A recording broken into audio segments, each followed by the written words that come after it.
Welcome everyone to another Film Threat Watch Party on today is Blur's Day, if I check my calendar correctly. What day is it really when you're in lockdown every day? This is day 150 of 15 days to slow the spread, but we've got so many good movies to watch. That's why I'm excited to talk to you today. We've got an amazing group of people here. Oh my, I've got things, might have been a slight earthquake there. But I've got an amazing group of people here to watch the documentary You Don't Nomi. Join us for another Film Threat Watch Party.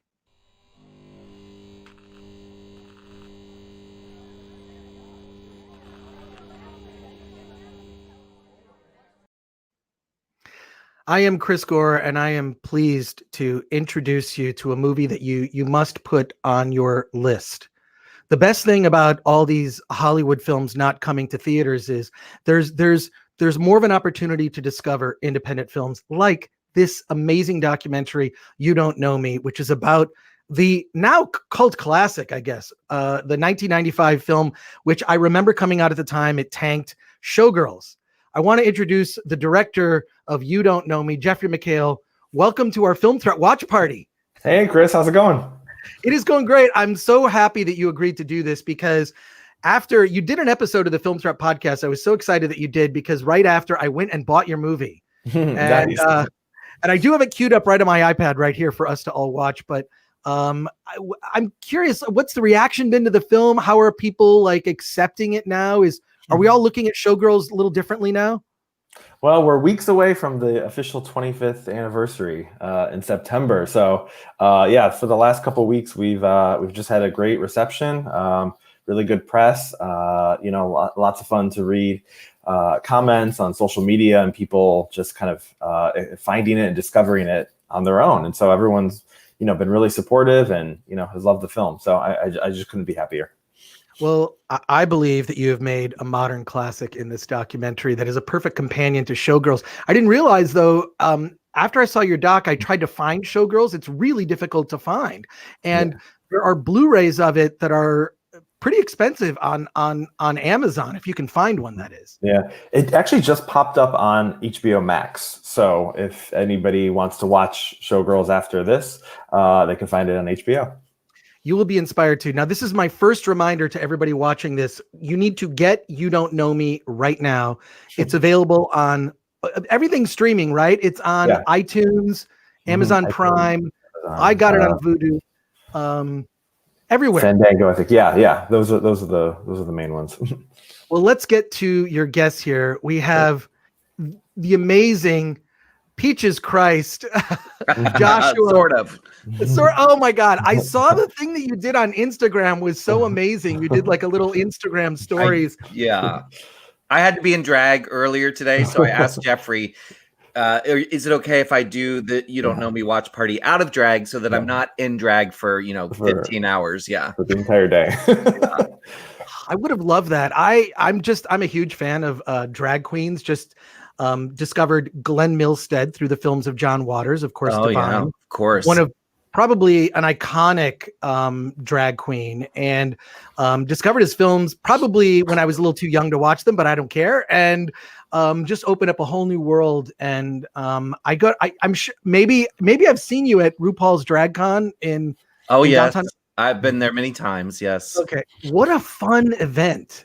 If you had told me, so I grew up in Maryland and discovering, pink flamingos at a really inappropriately young age, and being introduced to, John Waters and Divine completely inspired me. So Peaches Christ in no short form is completely inspired by John Waters and Divine and Frankenfurter and cult movies, just cult movies in general.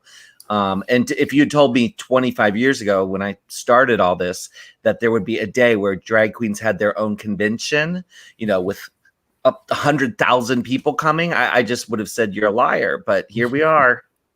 Well, I feel like a drag convention is a lot like hockey. Once you see it live, you're going to love it. Like I'm sure you've been to the Hamburger Mary's Drag Queen Bingo, which is always fun. Yes. Yeah. Yes, I have. My friend Willem used to host that in West Hollywood. What a great way to get drunk and play bingo. Right. Well, let's introduce another reminder. Please go out and get You Don't Know Me right now. Buy it. Have it queued up because everyone here will be providing a live commentary. So as we do this, now we also have who's joining us. April. Woo! Hi. April is here. You. With some technical difficulties. Oh no! Oh wait, here she is. Perfect. Hi, how you doing? Oh, Good. good. Yes. Hi guys. It looks like your grandma's house. I'm at Grandma Heclina's. Yeah, that's Heclina's house. I just want everyone to know that that's how she decorates her apartment. Yeah. And April put on just so everyone knows, April's role in the film is April. You put on the off-Broadway stage play of Showgirls. Mm-hmm. Sure did. It was a lot of fun. I mean, it's a big part of the documentary. It's. I mean, had I known it existed, it's something I certainly could see myself going to check out. So I'm excited to hear your thoughts now that the documentary is out and in the wild and for anyone to buy and enjoy. It's I'm really proud of this documentary. I'm proud of the work that Jeffrey did and all of the voices that contributed to it. It's a really, really thought-provoking analysis of this horribly wonderful film. Well, that's what's so great about this doc. I'm going to be quiet when the movie starts, and you guys can talk about the film. But I really need to praise Jeffrey for his job in this, because not only, like you said, this incredibly detailed, layered analysis. It's also very fun. It also I want Jeffrey to make all the documentaries about old classic cult films. But yeah, it's just your approach was so good, and you told me I you know what, we'll talk about it during the film. We're going to start watching the movie in less than 10 minutes. So for those of you that have not already purchased the film, oh wow, we've already got a lot of comments from people here. We've got Zach, who says he bought and watched it on first night available. I'm glad the movie is getting the B movie acclaim it deserves. It's the best looking and best shot B movie ever. Well, that's awesome. David Smith says hello from Detroit.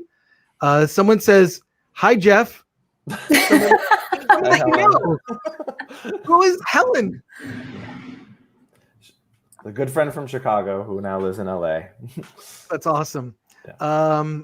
And we've got more people saying hi. Casey. Hey, Mark Pellington, which, okay, I don't know if I 100% agree with what Mark said, but Mark is actually a director. He directed some classic independent films and also memorable for being the director of a sports commercial in the movie Jerry Maguire. Oh. And as well as being one of the creators behind an iconic MTV show called Buzz. Which you should check out. Remember Buzz, the TV show MTV in the early 90s? Yes. Brilliant show. It's being turned into a documentary. We also have Lauren Kling is here. Movie is queued up. This is great. These are people that they're ready to watch. And maybe you know some of these other people. Javier Rivera. Yes. How's it going, Javier? Cool.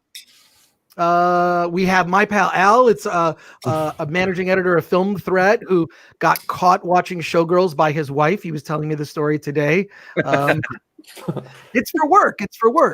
Let's bring on. We have more contestants joining us. Susan, I know I'm going to butcher your last name, and my apologies. Okay, I'll tell you how to say it. Was in a traffic jam. Was in a traffic jam. Okay, was in a traffic jam. That's what my husband taught me. So that's awesome. And Susan, I have known Susan since the 90s.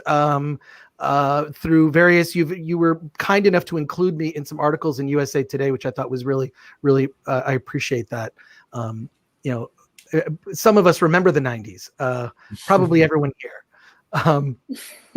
But quick reminder also, we are going to start the movie in like 5 minutes. I want to bring on Jeffrey Conway.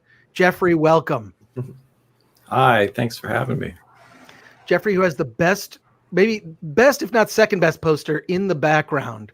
Oh, yeah. Valley of the Dolls. Oh. The holy trilogy. Yeah.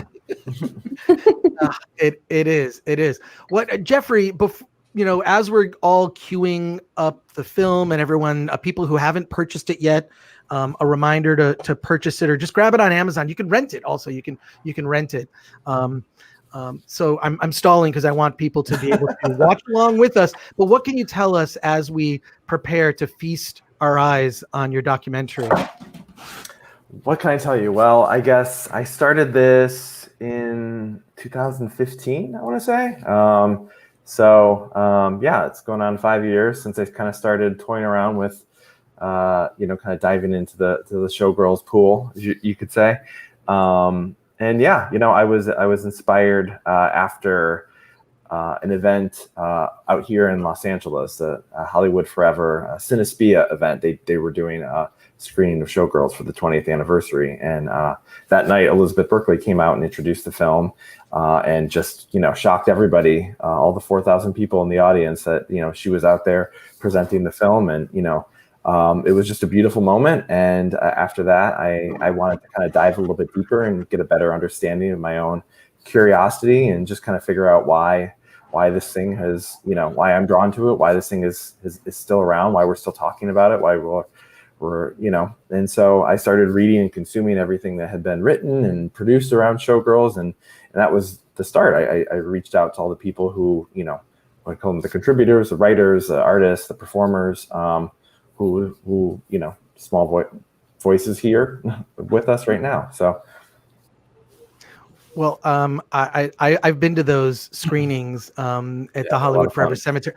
They're so much fun, and when you see a movie like Showgirls, it's interesting to see, like, in context, like how the movie.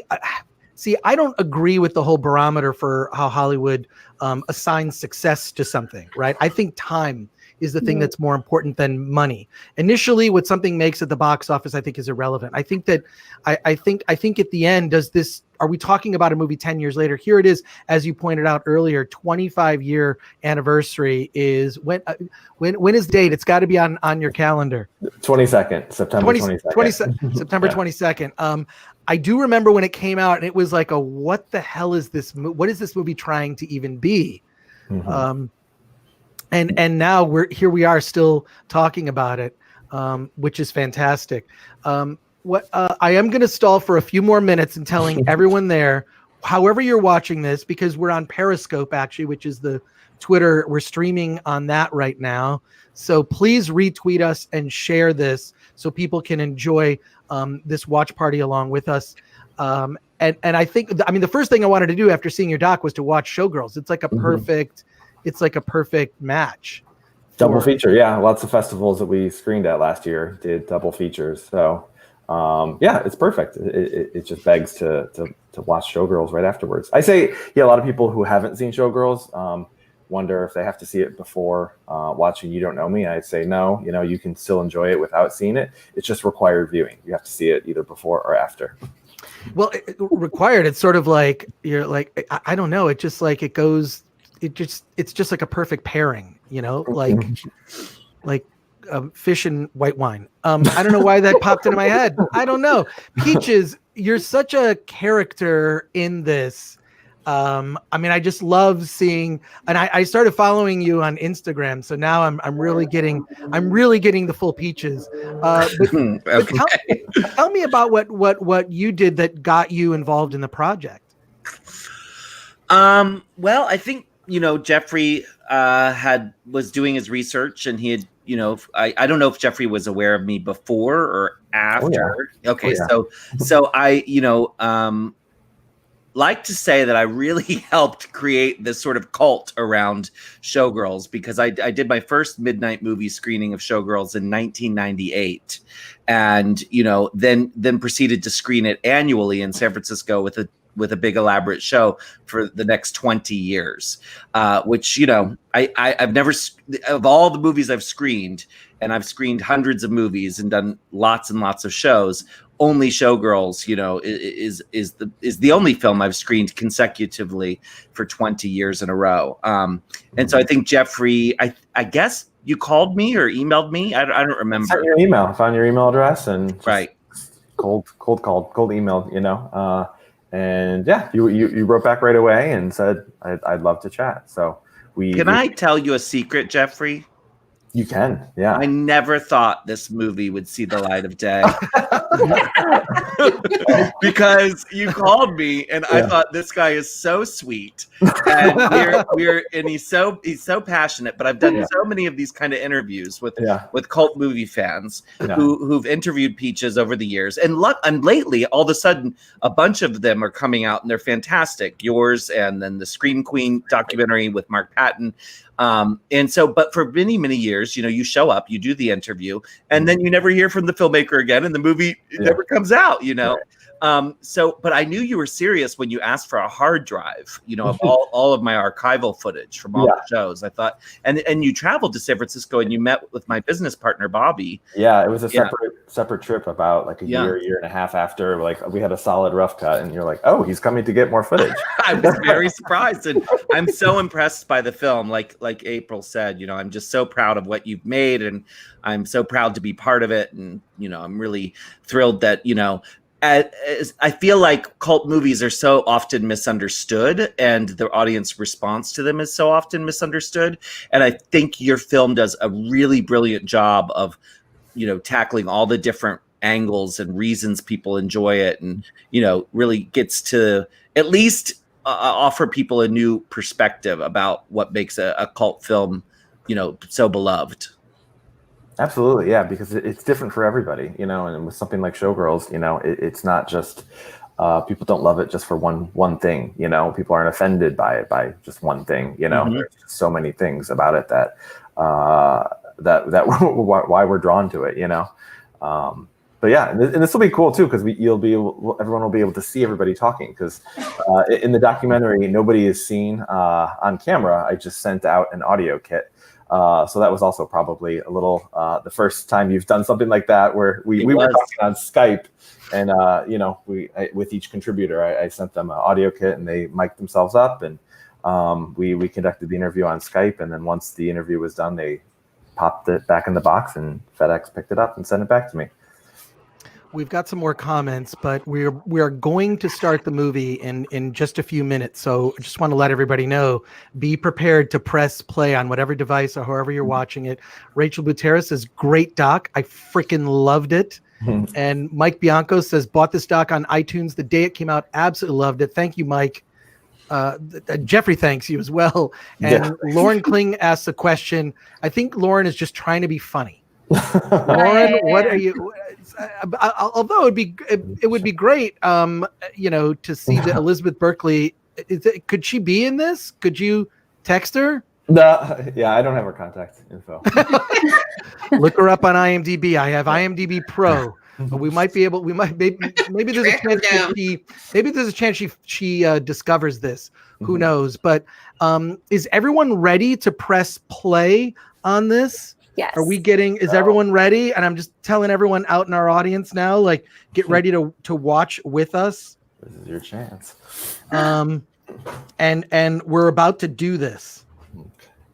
So, everyone watching, and if also, I would just ask anyone also watching this, please share this feed. However, if you're on Facebook, if you're YouTube, share it. We want everybody to discover this documentary and the watch party. Okay, everyone's fingers on play? Yes. Yes. Okay, so here we go. 3, 2, 1.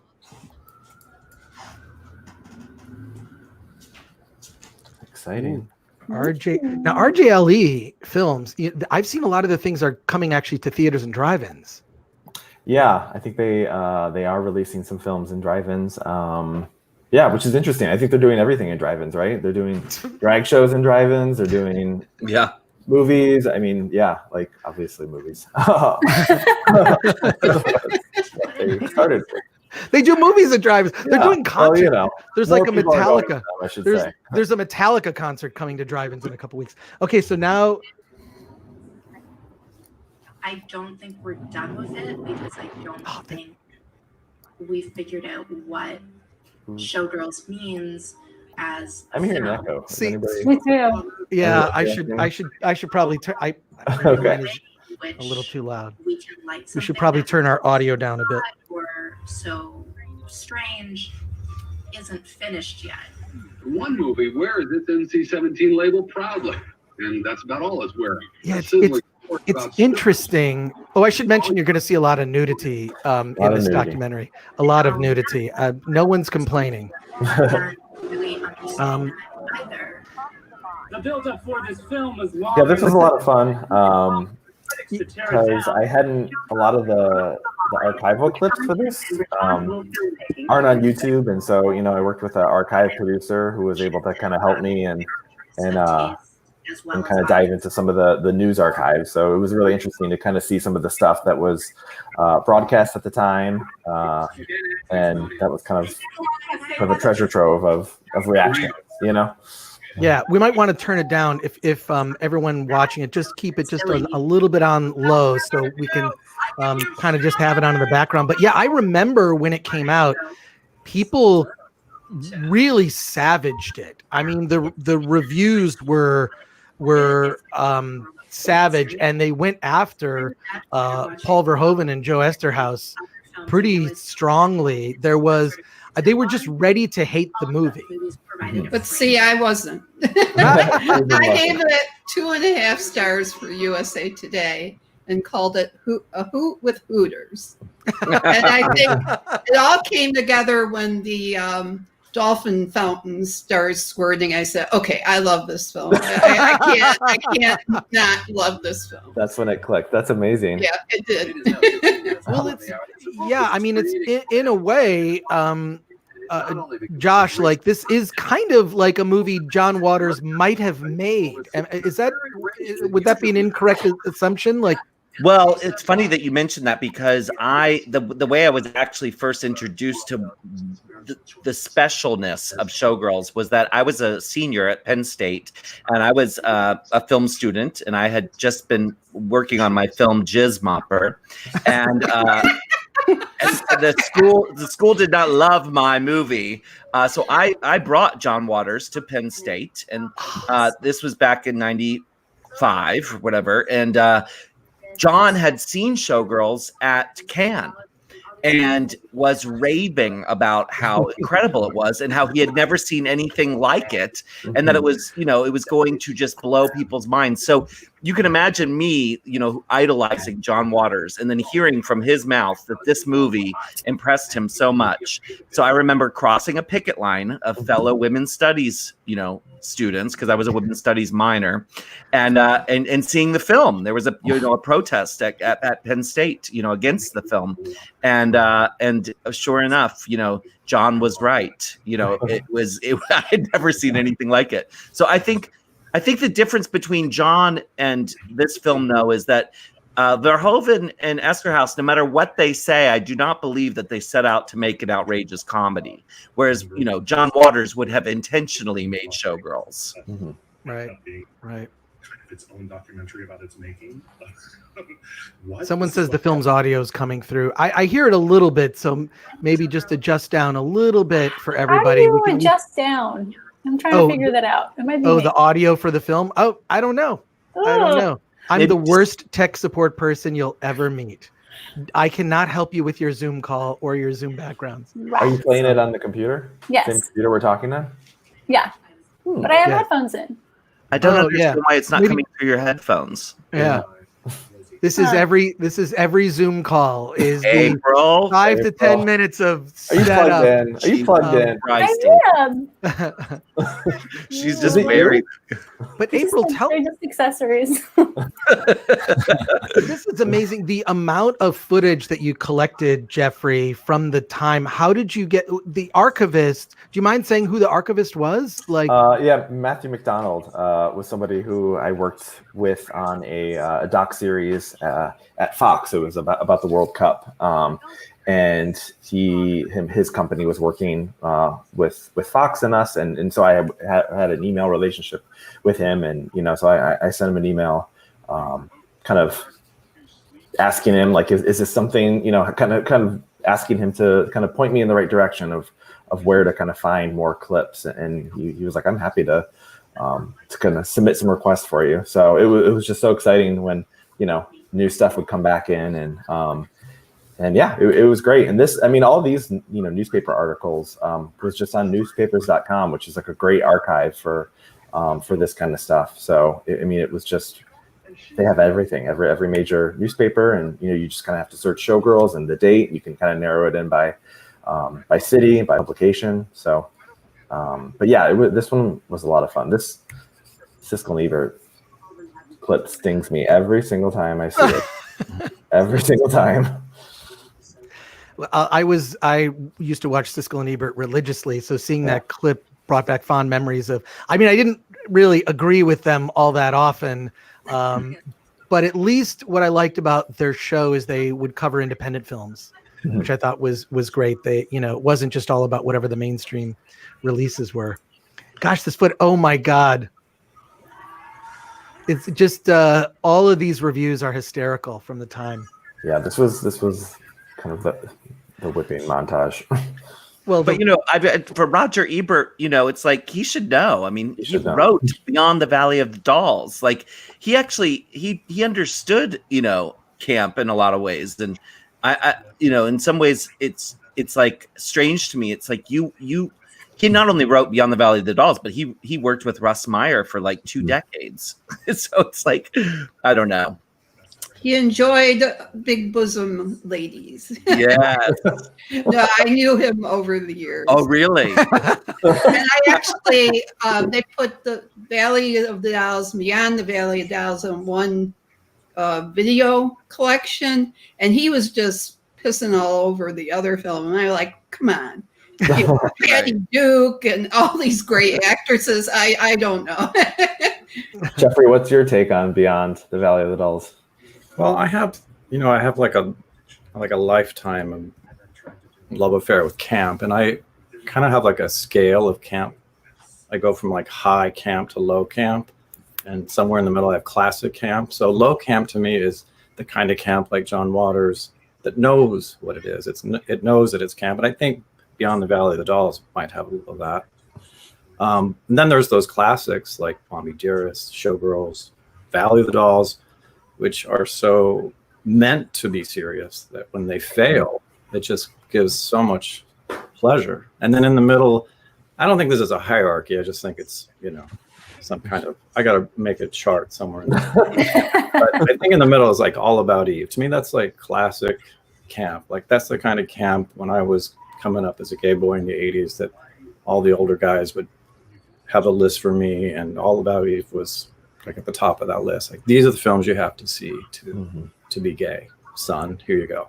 Well, the one thing about All About Eve and Showgirls that I like is that the women are really in charge. And you know, it wouldn't be, you know, no one would go to Vegas just to see show boys. Maybe some people would, but these two women are really, you know, the show, and their relationship is toxic as sometimes it can be. So. Well, yeah, I mean, there's something also about that Backstager movie that I love too. Yeah. That the women that climb their way up, like April has life experience in this, but I'm hoping. Susan, I think you may have stumbled onto a gold mine, because I think people would see Showboys, and I think Showboys would be hugely successful. Once Vegas opens up, I think Showboys has to happen. I mean, Magic Mike, right? Yeah. Exactly. Well, I like that, you know, when they do things where they gender swap roles, like in movies, whenever sometimes they do, you know, an interpretation, they bring a character back like they did in Battlestar Galactica. They gender swapped Starbuck, and the actress who did that just did such an amazing, like no one cared. So I love when they do that. I could see a gender swapped Showgirls called Showboys. Why is this not happening right now? Who in the, I want to hear what people watching this commenting. What do we think of Showboys? Could Showboys happen? Susan, you should register the .com right now. Showboys. The title. No, I think in this movie, the boys aren't the thing. I mean, they're just not, you know. So the reason us drag queens love Showgirls so much is because it's just the feminine sort of the exaggeration of femininity in the film is so ridiculous and so over the top that it's, I mean, no women really act like that, you know, and that's what's so much fun about it is it's just, you know, the costumes and the decor and the attitude and the sassiness. And, you know, I wonder with boys, I think with boys, it just might not be as fun, you know? Yeah. And I mean, in Showgirls, the lens, I mean, it's told through by two white straight men, you know, and so like the idea of, you know, women. Well, there's one Yeah. person who would buy a ticket. So. Yes, Pietro Tenuta says, I would definitely see Showboys. Bring it on. Come on. There are some showboy characters in Showgirls, and Yes. kind of have a fight, and the guy who's, I guess, straight says, "You want a knuckle sandwich?" And it's like so gay. You're like, no. No, yeah. I mean, could you imagine a film made like that with all lines like "You want a knuckle sandwich"? That Yeah, yeah, yeah. would be pretty exciting. It would become something else really quick for gay, I think. Oh, phew. Lauren Kling asked a question about sorts. vomit. Jeffrey, what do you think of Lauren's question? What is it? We noticed. Yes. So that was one thing that was fun in working on this, was going through all of Verhoeven's other films, because, you know, as you know, American, I think most other Americans are just familiar with his blockbuster films. And so when I went back and watched all of his early Dutch films, my mind was just blown, because there were all these little threads and themes and motifs that were connected back to Showgirls. So the same things that people were criticizing, or the same things that kind of were strange, or, you know, you're kind of wondering like, what was the motivation by this? Like, they all have threads to his early work. And so one of those was, you know, people vomiting, specifically women vomiting. I mean, it pops up like, you know, laugh, like just the amount of times that it happens is just insane. And so, you know, there's this, I had to make this little sequence of these ridiculous moments of people just vomiting on screen. And of course, you know, that happens in Showgirls in the first 6 minutes. And I like the quote underneath the. I would take out irresponsible loans to see Showboys. I think Josiah wants to be a film producer. I think that's what he. And then, okay, well, here's an interesting question. I think, what is the Showboys version of Versace? Oof. I'd be curious to hear that. Well, it's Ralph Lauren, not Ralph Lauren. There you go. I would just love to, you know what I'd like to, I would love to see a script of Showboys and just do a live table read. A live table read. Peaches, I feel like, or Josh, I feel like that's something that would be a fun project if you just looked at the screenplay and you just gender swapped. What would it be even? Would it even work? Well, I mean, in our version of Showgirls, I mean, we're boys dressed as girls, you know, so April's very familiar with my show. We don't pretend that we're women, you know, so in some ways I feel like, you know, I've already done Showboys, you know. By the way, Showboys is trending on Twitter right now. It's right under Save the Post Office. Oh my God. Oh, I wanted to add, like, what happened to Paul Verhoeven in his childhood, that with all the vomiting? Like, where did that come from? That's a good question. I know he was a mathematician. I think he wanted to be a dancer at one point. Wow. But yeah, strong Catholic. You know, he has, you know, he experienced World War II, you know, as a child in the Netherlands. And so, you know, he's had a probably pretty intense childhood. So, you know, as you can kind of see, what inspiration that kind of the films that he made all the way through his career. But yeah, I've never heard him comment on the vomit. Has anyone, Jeffrey, told you if Paul has seen the movie yet? I haven't heard yet. I would imagine that he would love it, you know, just based on, you know, the little bits I know of him. And I know that Rena Riffle, who's in this film, is still pretty close with him, and I feel like she, you know, we should make sure that he's seen it, because I think he would really appreciate all the work you put into it. I think it really shows what a brilliant, you know, auteur he is. I mean, I really, you know, came away from your film wanting to see every Paul Verhoeven movie I had not yet seen, you know. and did go seek out as many of them as I could find, especially the Dutch ones. Yeah. Did you see Black Book? That's a very Yes. good one. Oh, so good. And I will say, John Waters and Paul Verhoeven, they're the only two directors I ever had a deep discussion about pubic hair. I'm not kidding. Not surprising. Yeah, Adam Naiman, who wrote the book "It Doesn't Suck Showgirls," is also in contact with Paul's office. So I know he was trying to kind of figure out if there was, a way to kind of connect him with the film. I would think he'd be flattered by this, very much so. And he's a good guy. I mean, he has no big ego or anything. Yeah. So. I know he's in post-production, I think, right now with his new film. So Adam did say, like, when he's editing, then it's usually silence. So so we'll see. You'll see it someday for sure. Yeah. What's going on here? Oh yeah, this is Adam's section in the film. So yeah, he coined the three kind of pillars in Nomi, which is piece of shit, masterpiece, and masterpiece of shit. So like the three kind of definitions that we can kind of lump Showgirls into. So I just thought that was like a perfect way to kind of to show the evolution of Showgirls over the years, and kind of use that as a kind of a structural device for the film.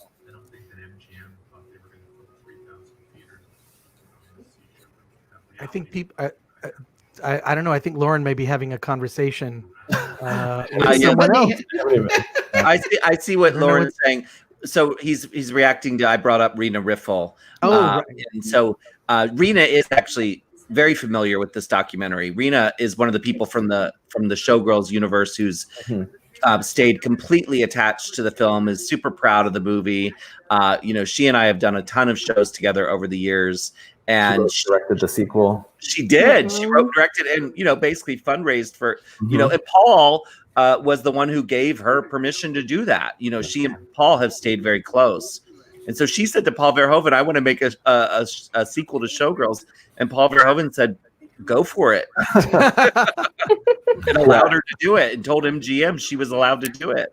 That's funny. Yeah, Paul gave interviews at the time saying he wanted to make a sequel to Showgirls, and he wanted to call it Bimbos, I think, or something, because it would have been Nomi's Adventures in Hollywood. But after the release, that obviously didn't happen. Right. I wonder if you could do they did a sequel to Fight Club as a comic book. Chuck Palahniuk like a graphic novel. Did like a graphic novel that was the direct sequel to Fight Club. I wonder if you could do a graphic novel. People don't age or change in graphic novels. You could completely make a sequel to Showgirls. I just think that the further adventures of Nomi as a character would be fascinating. Yeah, that's a good idea. Yeah. Pose that question to the artists out there, illustrators. Yeah, who in the comments wants to see a Showgirls, like a Showgirls movie as a comic book? A friend of mine once, Adam Rifkin, started a company where he was taking unproduced screenplays and creating them as graphic novels, right? I mean, there's so many. I actually, I'm not plugging this. I wrote a book years ago called The 50 Greatest Movies Never Made about unproduced screenplays. And I feel like there's a fascination with unmade movies or sequels that were developed that never happened. And a Showgirls sequel would be, I mean, it kind of was DOA because the movie didn't perform financially in its initial release. But then, the life of the film, here it is, we're still talking about it, 25 years later. Yeah, I get that question a lot, like in the interviews of like, what do you think about a sequel or a remake? And, it's one of those things that just should not be touched again. Like, it's such an interesting artifact from that time, and like the response to it I just don't think that it would work, because then, everyone would be too aware of it. They would be trying to, the acting, it's just so pure.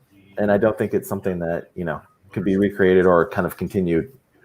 I think, as far as a movie goes, I think you're completely right. Jeffrey.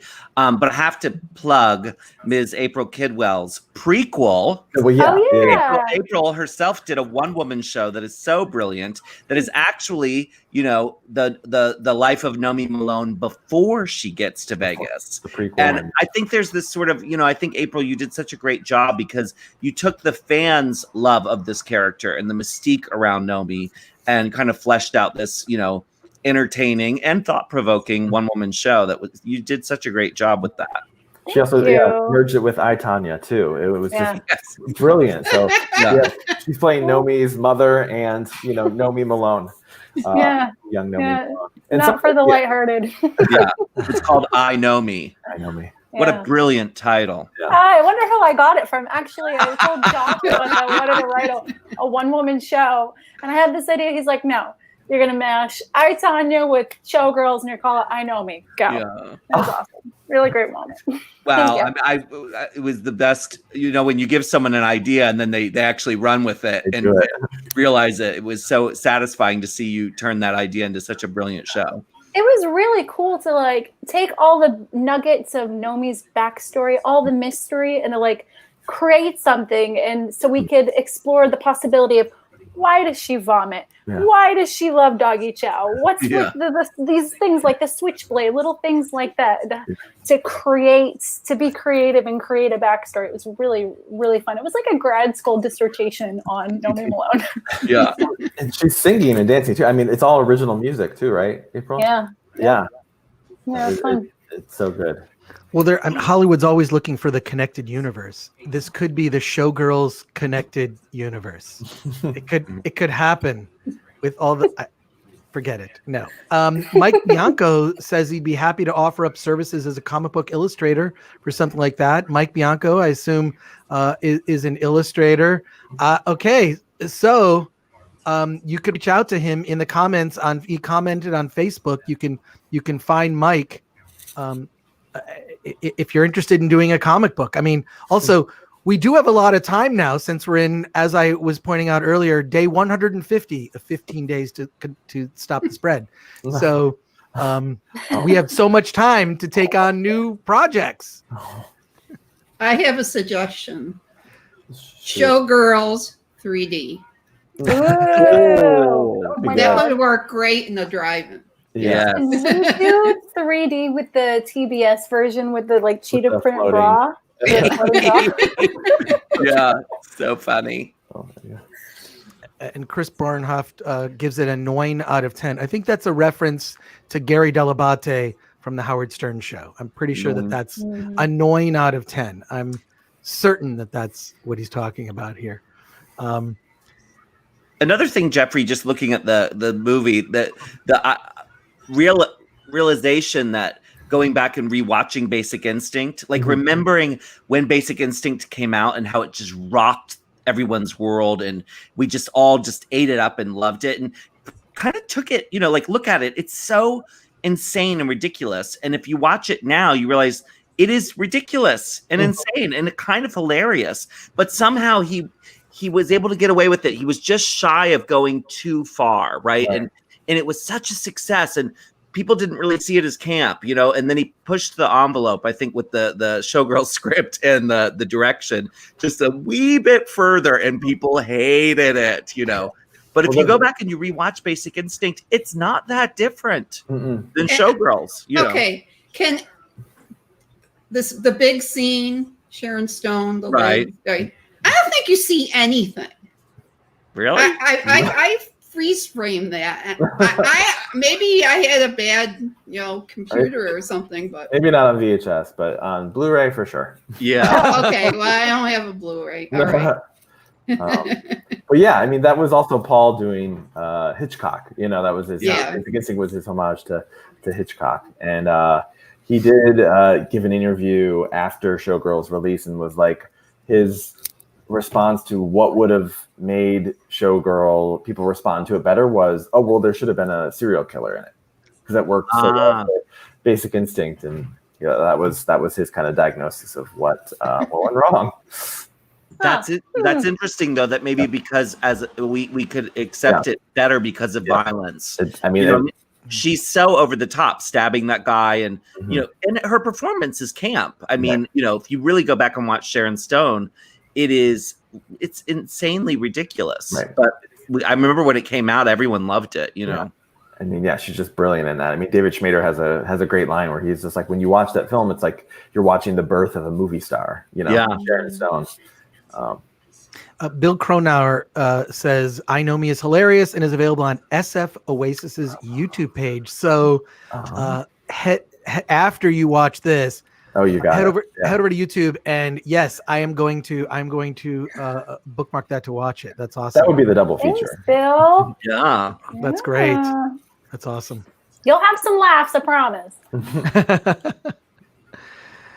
Yeah, it's do you remember, Jeffrey, your personal reaction, or maybe we can get everyone's personal reaction to how they experienced Showgirls when it first came out? I think I talked about my own experience at the beginning, but what was yours?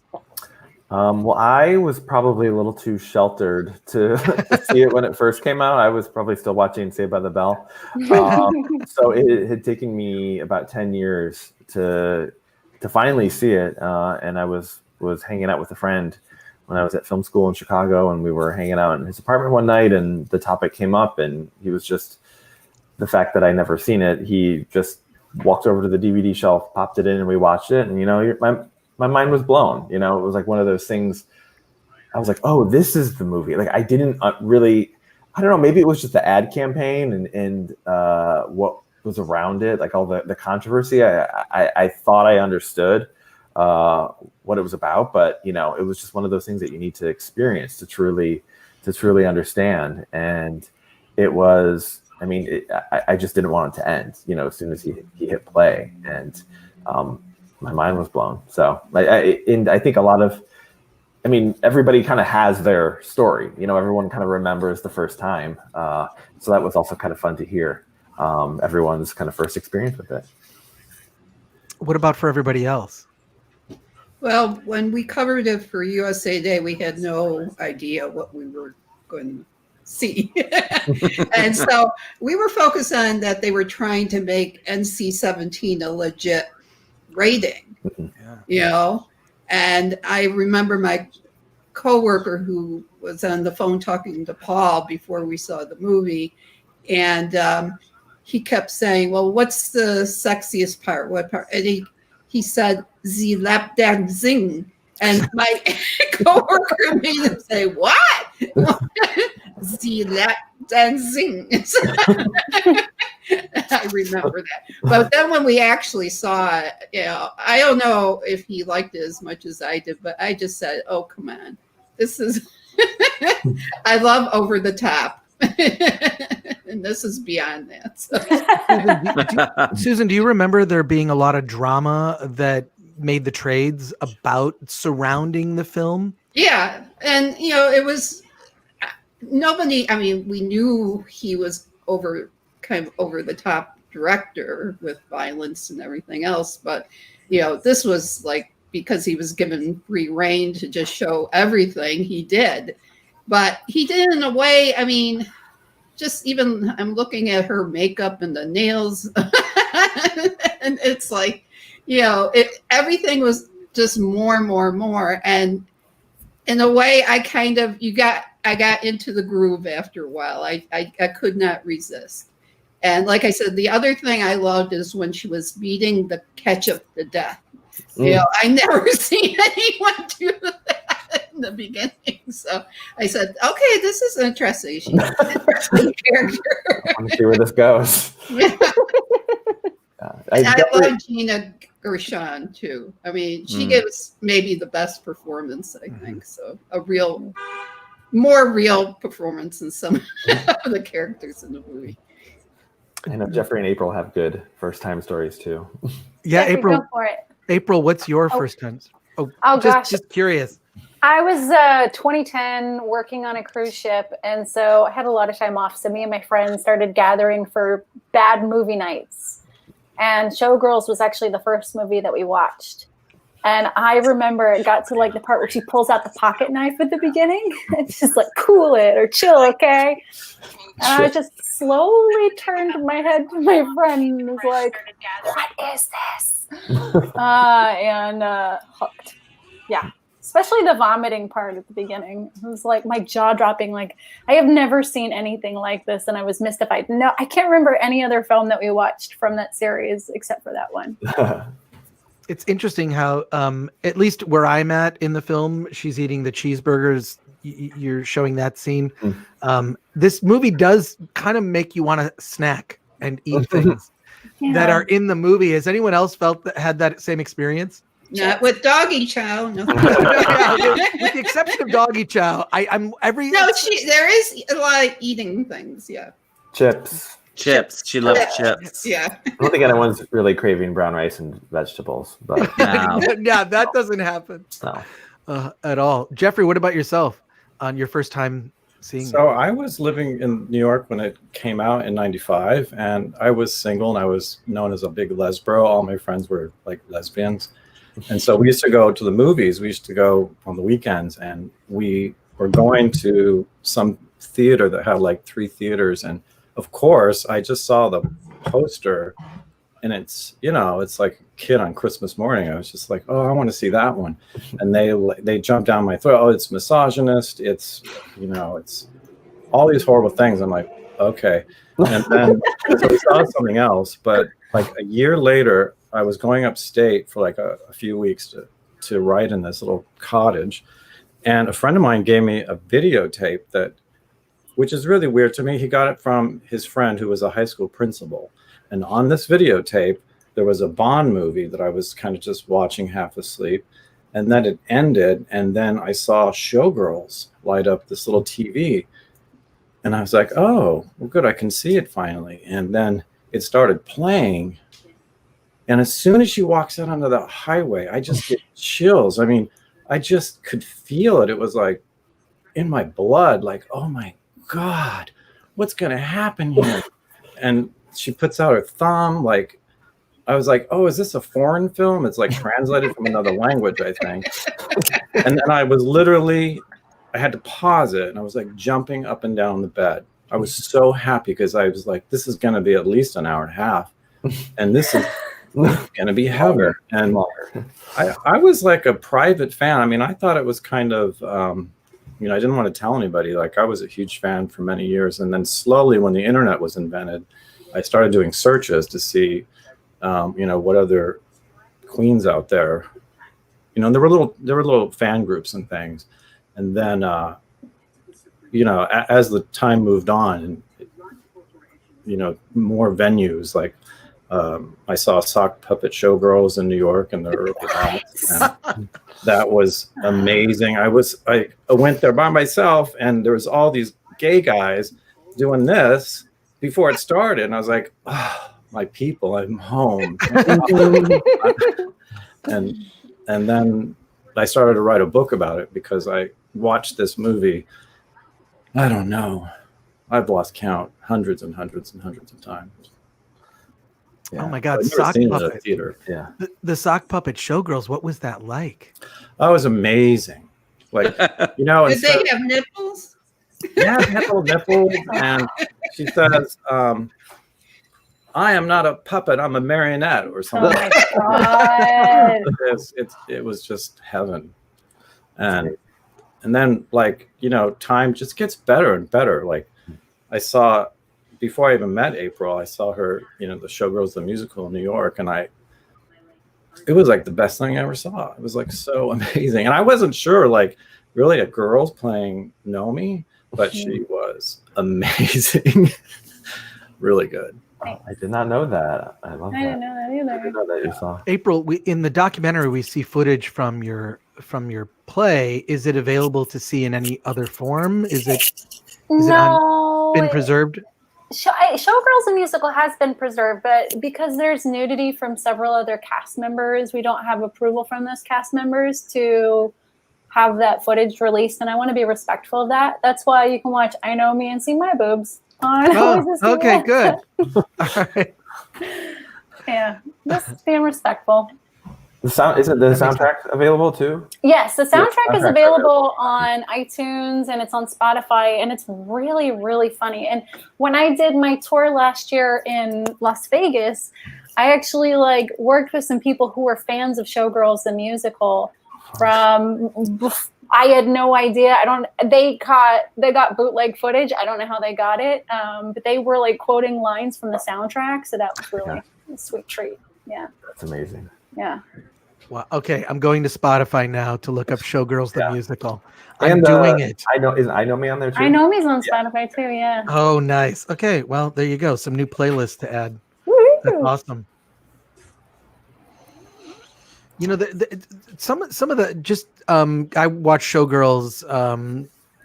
Obviously, you watch your documentary, you're inspired to watch Showgirls, but it really also reminded me of Faster Pussycat Kill Kill aspects of it. I remember seeing Faster Pussycat Kill Kill again at an age where I probably shouldn't have watched it, and being just struck with like, this is so amazing. You don't see women portrayed this way.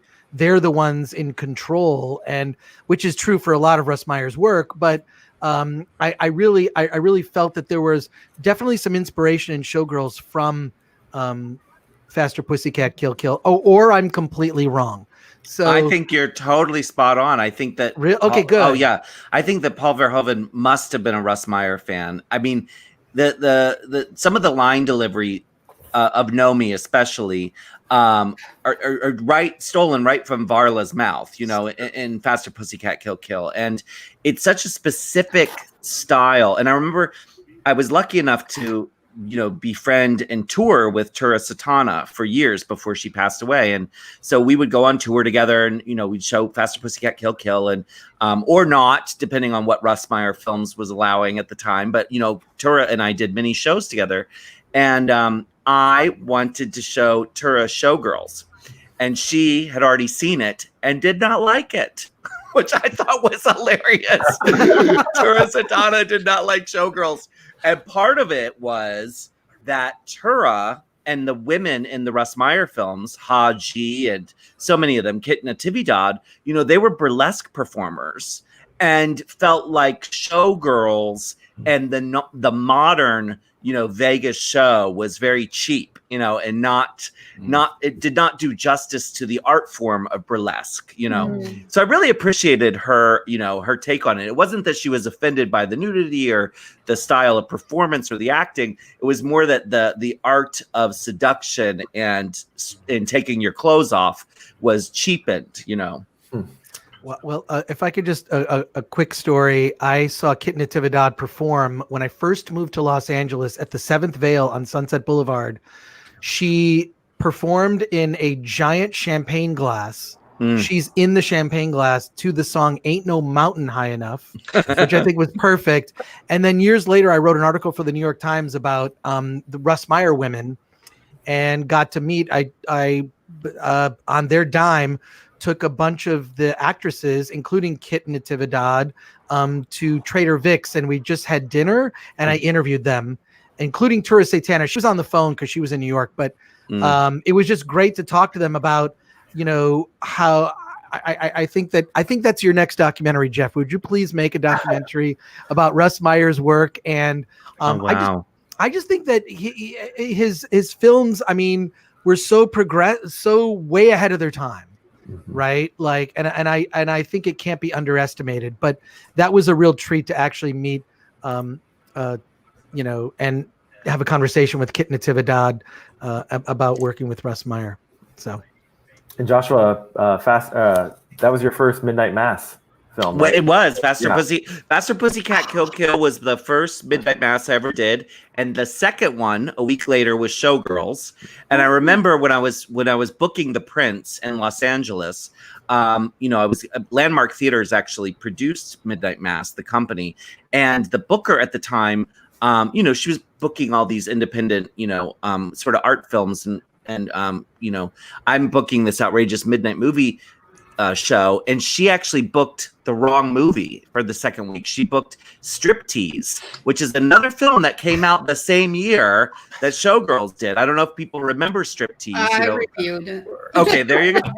So it just goes Wow. to show, we're not talking about striptease, 25 years later. Yeah. And I remember calling them and saying, no, I want to book Showgirls. And the woman said, the Elizabeth Berkley movie, because people weren't doing it at midnight, at the time. They just didn't get it. And so it was Faster Pussycat Kill, which was, midnight movie fare. Yeah. And then we did Showgirls the second week. And then the third week was Female Trouble. Female Trouble is probably my favorite John Waters movie. I know everyone says Pink Flamingos, but Female Trouble, the cha-cha heels and the Christmas scene is just burned into my memory as just one of the all-time great scenes. And the ending of that movie, which is shocking. It's perfection, yeah. Oh, wow. Joshua, I didn't realize we'd end up being such good friends. We have the same, yeah. Was it? We're now on Joshua's section. Was it fun to see some of this older right. stuff, or what was that like? It was some of that stuff I had not seen in years and years. I mean, you have footage from 1998, 1999, 2000. But some of it I love. Like what I'm looking at right now is Malay Balenciaga playing Nomi Malone, which I love because in our universe, in the drag universe, you can have a black drag queen play Nomi Malone, and you can rewrite the rules in drag. We can do anything. We can change. Change. It could be a boy or a girl, any race, any age. Drag is just a fantasy, and and our audience, they just go along for the ride. They just love what we do, and of course, big part of my show over the years was free lap dances. Oh my God! With every large popcorn. When we did the free lap dances the last night of Showgirls the musical, I had friends who were like, "You were on PCP." Like that was the happiest I had been up to that point in my life. It was so rad. Yeah, the free lap dances took on a life of their own, and we toured with those lap dances, and it became a thing where the more hideous you were as a performer, the better, and it really challenged the performers to come out and be like at the Castro Theater, a historic, gorgeous movie palace. One of the last shows we did, Rhea Light dressed up as this character Raquel Felch, and she came on stage and put down a giant martini glass, which 1,400 people could see in the balcony, this giant martini glass. And she squats over it, lifts up her fur coat, and releases a white liquid from her anus that fills the martini glass. I mean, and you could see it. She turns around, picks it up, chugs the liquid. I found out later it was ranch dressing. She had douched. she had douched it right before going on stage. And then 100 lap dancers, because we would have 1,400 people with, large popcorns. It was wild. How did you find them? Like, would they knew that you would do it and they would apply, or what was in San Francisco? It was not hard. Yeah, it was not hard to find the lap dancers. People. It's such a great little, and they would come up with different characters and different, ideas. I mean, my actual all-time favorite lap dancer was a woman named Cricket Bardot, who came out with a baby strapped to her chest, and it looked like a little doll. And it was this woman who did drag Cricket, and she's dressed as a stripper. And I say, "Hi, Cricket. Oh, you brought your baby along." And she said, "Don't judge me. Diapers cost money." And the audience is cheering. And the baby then made a noise and moved, and they realized it was real.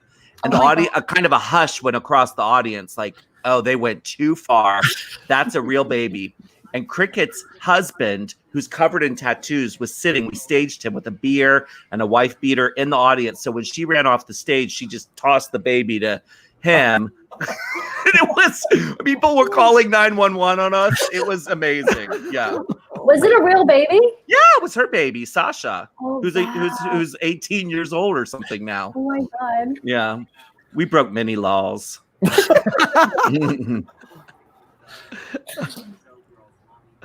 But now with this quarantine and COVID, you really miss that stuff, more than ever. Like the idea of doing a show where the performers are grinding on people's laps. We just took that stuff for granted. So, the first thing I'm going to do once this is all over with is stage another Showgirls show, just because it'll feel so, and if that's 10 years from now, that's I'm determined to do it because, you know, this is just such a mess. Please do it. I will be there. Do it at you could, you know, you might be able to do it at a drive-in. There've been the drive-ins are blowing up and there are pop-up drive-ins. I'm in Pasadena. They've turned the Rose Bowl parking lot into a pop-up drive-in. It's you can have dancers jumping on the hood. On the hood of your car. not? Yeah. It's You like could, a white snake video. like a car Oh my wash. God. It could be like a car wash. You're just like the dancers come by your car. And Yeah. Chris says that give Liz Berkley credit for taking a huge risk. She went all in, and I agree. Absolutely. I agree. And Mike says totally missed going to the Castro Theater here in SF. You must be in SF. Yeah. Mike, that's awesome. You're a trooper to stay there. Isn't rent really high? Yes. I lived in the Bay Area. Yeah, I lived in the Bay Area for a short time, and I could not believe how expensive things are. It's crazy. Although, you know, it's rapidly changing because we're experiencing a mass exodus. So I have a friend that just moved from the Bay Area and said he had to drive an hour and a half to actually get the U-Haul to be able to move. Oh, wow. They're not available there. Yeah. It's we're living in strange times, folks. that's right. So Yeah. Who would have thought, you know, we wouldn't be allowed to lap dance? Man, can I just say my favorite lap dancer was Michael Phillips dressed up as Nell. Oh, You know, Jodie Foster's Nell. Yeah. No. Oh, that's so That was wrong. I quite love good. it. But Suppository Spelling dressed up as Gollum. That was my other favorite. She would crawl over and, you know, it's hideous, you know, just disgusting, you know, drooling and saying, "My precious," you know, it's so awful. It was hilarious to see people putting their popcorns up in the air, you know, the large popcorn. And then certain lap dancers like Lady Bear, who's like a 300-pound drag queen, would get close to them and they'd kind of pull their popcorns down and kind of hide them under their seat. Yeah. Your catch.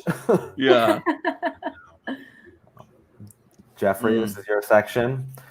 Tell everyone about your book. I was just I have everybody's stuff right here. There's a book called Showgirls. It's brilliant. Thank you. Yeah, that's where I got it. But yeah, it was just it was such an interesting perspective. He kind of takes Showgirls, and I mean, I'll let you kind of break it down. But yeah, I mean, it's a whole. It kind of follows the movie and the scene by scene, and it's written in sestinas, which is this old poetic form that's kind of complicated. So it has like that high bit, and then the low bit, of course, is the subject matter. But it was great because I got to work in a lot of you know, biographical information and backstage trivia and all kinds of fun stuff as I wrote it, which was actually a lot of fun. It was a lot of fun. Yeah, he like inhibits some certain characters in the film too. Kind of. I guess I was trying to sort of, you know, it was around 2006, 5 or 6 when I started writing it, and I was trying to exercise this movie out of me because I just couldn't understand why I would watch it week after week along with everything else, and I just like to have it, you know, like background music. I just wanted it like on the TV, and it didn't matter where I turned and saw wherever it was, you know. It's just one of the, I mean, it's a beautiful film, I have to say. I mean, not besides being a camp classic, to look at, it's really luscious. This is our caffeine pill freak out. Which I loved your story about this. You're like, I had to find the DVD because I heard about, you know, the scene where Elizabeth. Yeah, I was too old to watch that show. I never saw it, so I had to buy all those DVDs. And God, that show was horrible. I'm sorry, just horrible. And she's bringing it back. I know. Yeah. What? Wait, what? That's what Elizabeth Berkley's actually been working on. Is she's doing a reboot of Head of the Class. Wait, what's it called? Saved by the Bell. Saved by the Bell. I was going to call it Head of the Class. That's a different show. It'll be on. I think. Is she a teacher? What? Peacock. I don't know what the. She's in it. Yeah, her and Is Mario it a stripper high school? No. No, I There wish. will be I mean, no I, reference to Showgirls in that show. Oh, I can that's No. so sad. yeah, I wish God that she would watch your documentary, because I think one of the things that you did so well was, give her some vindication, because, I think so many of us love that movie because of her outrageous performance and because she was so willing to go someplace. And anyone you talk to who was on the set of that film will tell you that Paul Verhoeven pushed her to deliver that performance. She was delivering exactly the performance she was asked to deliver. And so the fact that she was crucified and treated so unfairly by so many people and ridiculed and made fun of is just, talk about misogyny. I mean, the fact that Paul Verhoeven and Joe Esterhaus get off scot-free and Elizabeth Berkley is treated so terribly. And I wish that she could experience the love of 1,400 people. John Waters calls my shows an evening of queer worship, and it's like, we want to worship her. She is brilliant and amazing and gorgeous in this film. And, I just think it's so unfair the way she was treated, and I think your film does a really good job of acknowledging that it wasn't her fault, Right. Thank you.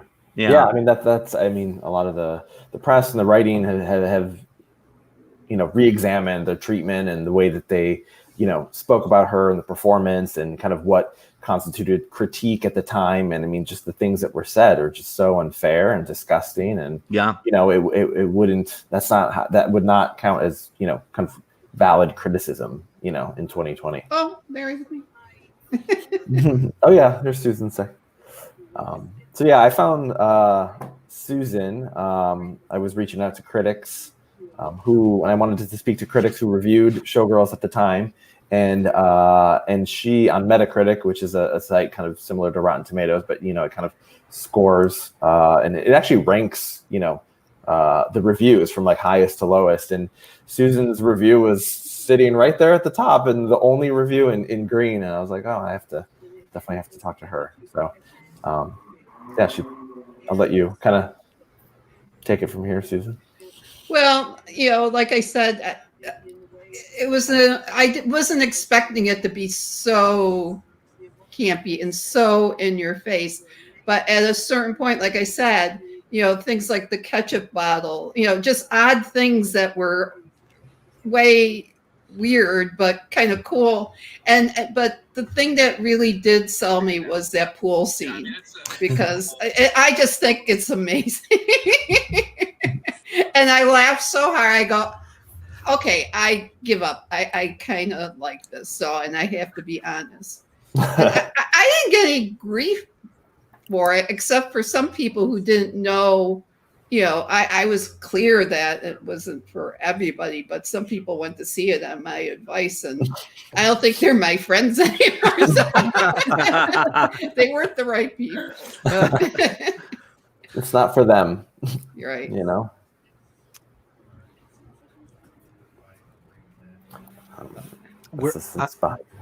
I'm seeing the dinner scene with Gina Gershon. Yeah, that's about where I'm at. What an amazing scene. Yeah, as David Schmader says, it's the crown jewel of Showgirls.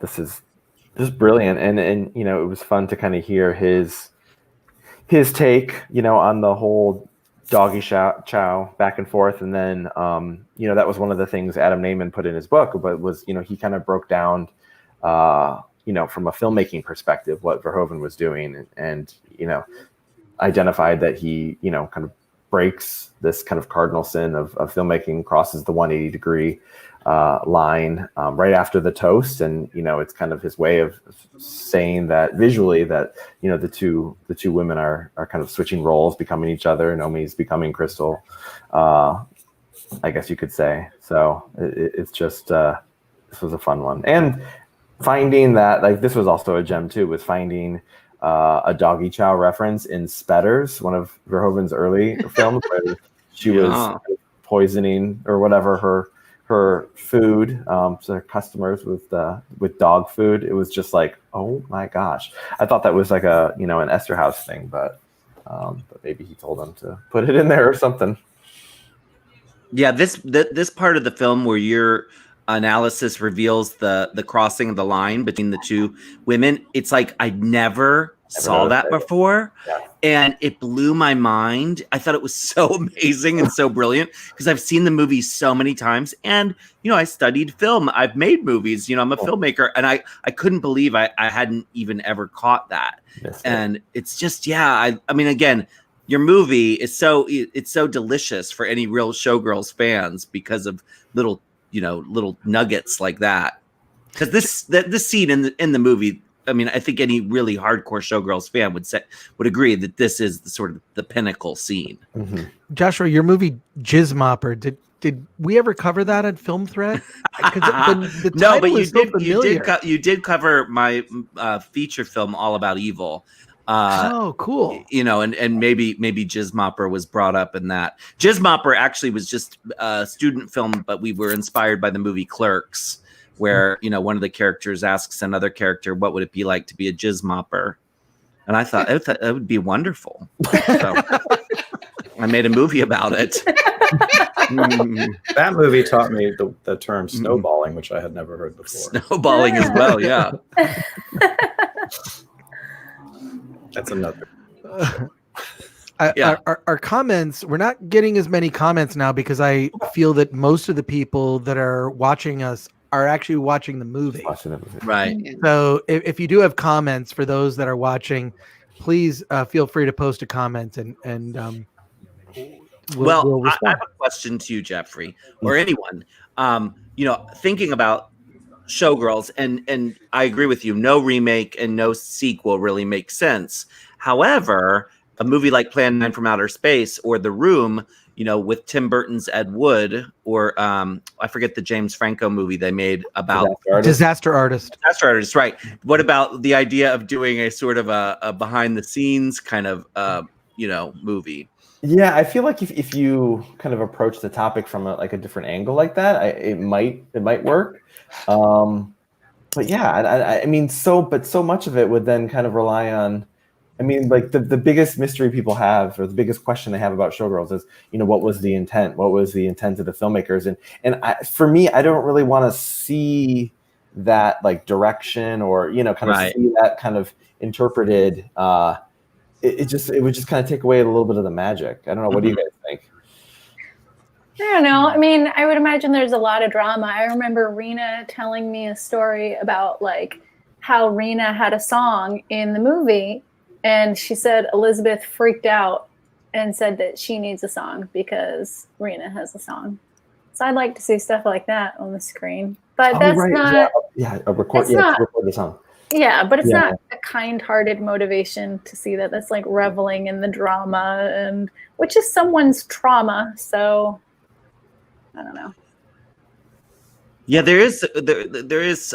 I guess at some point, maybe it's better to keep the mystique alive of not really, having any one sort of narrative. You can make it up in your own mind. I mean, for me, talking to people like Rena or Patrick, I definitely get the sense that the actors were looking at each other like, what have we? Yes. Yeah. I remember Patrick Bristow telling the story where he, Patrick's actually became a good friend of mine, and it is in my movie All About Evil. And Patrick would tell the story of the famous "thrust it" line, and so thrust it, like that whole thing. He, comes in, he's shooting the scene, and Paul says, that's not an actor.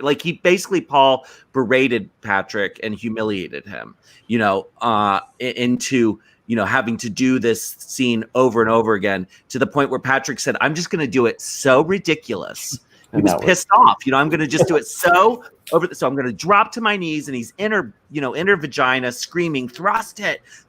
And Paul was beaming, and that was the take. And Patrick they were in the Poconos or Tahoe or something. I think they were in Tahoe shooting, and he called his husband that night, and his husband, Andy, was here when Patrick was telling the story. And Andy says, I'll never forget that phone call because Patrick was basically like, I don't know what we're making.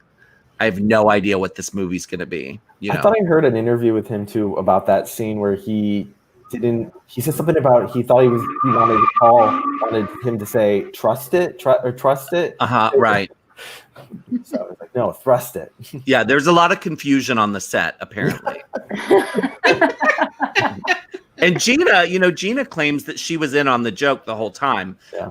And I don't know about that, but I do know that she at least knew how to vamp it up and play that character, quite brilliantly. Because if you look at the careers of Gina Gershon and Kyle MacLachlan and the people in the movie, these are good actors. Patrick Bristow's a hilarious comedic actor. So they were very baffled by what was happening. Which I love that. Bound is a great film.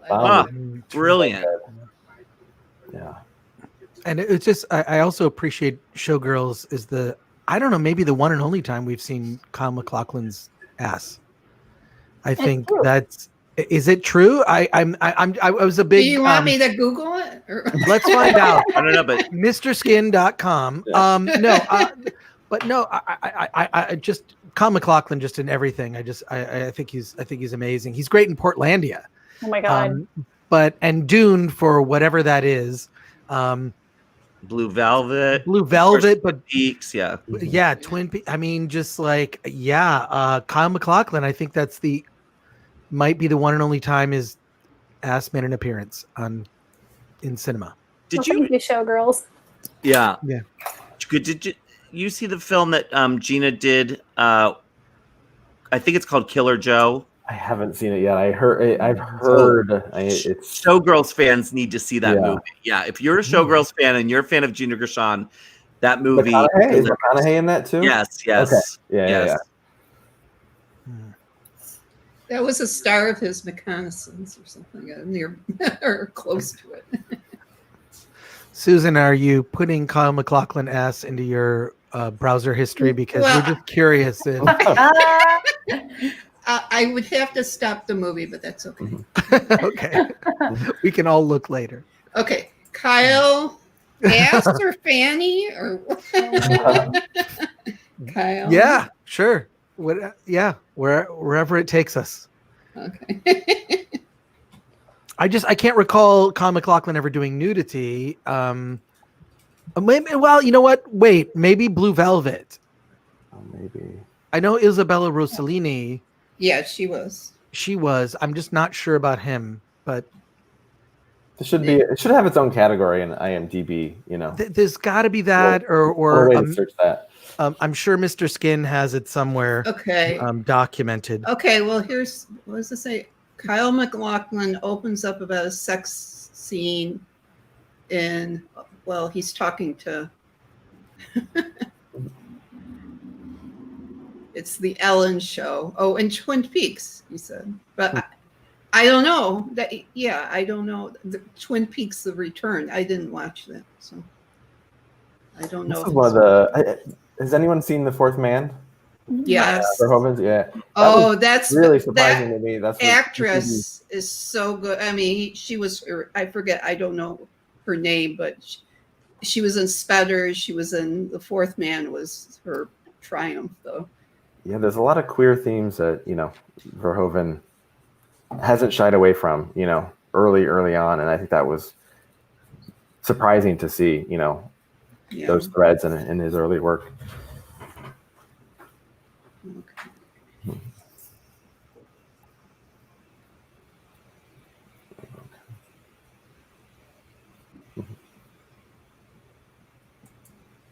Of course, we're all getting caught up watching the film. Yeah. We kind of. I want to hear Jeffrey talk about that because the trilogy of camp too. Kind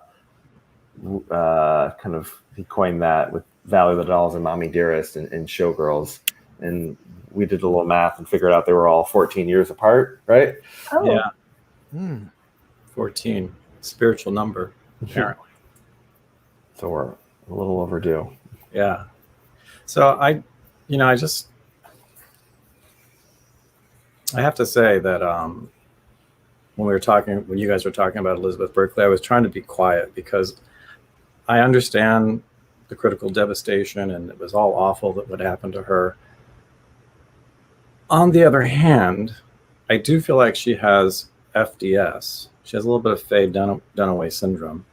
Like Faye Dunaway's relationship with Mommy Dearest is like very similar to Elizabeth Berkley's to Showgirls, and I think that's kind of fascinating. Like there's that wonderful voicemail, you could probably find it on YouTube, of Faye Dunaway leaving an angry voicemail with her agent about an interview, and she's so upset because it's all about Mommy Dearest, and it's so operatic. It takes the camp of the movie into real life, and she just becomes, I don't know, like archetypal.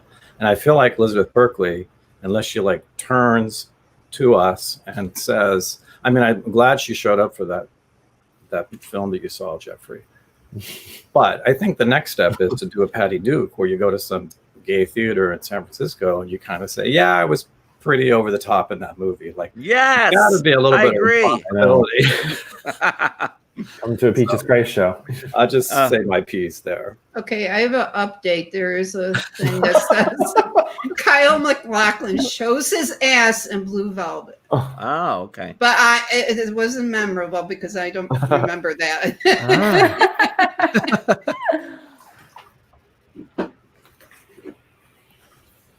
The marbles.